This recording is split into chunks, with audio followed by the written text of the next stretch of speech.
কিছু ভুল ছিল তোমার, কিছু আমার। তুমি করনি স্বীকার বন্ধু, আমি করেছি। একসাথে চলতে,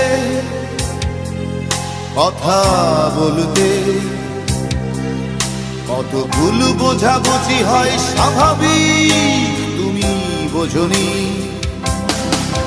যদি স্বীকার করতে বন্ধু তুমি হতে জয়ী, আমি পরাজয় মেনে নিয়ে ভাবতাম তুমি জয়ী। যদি স্বীকার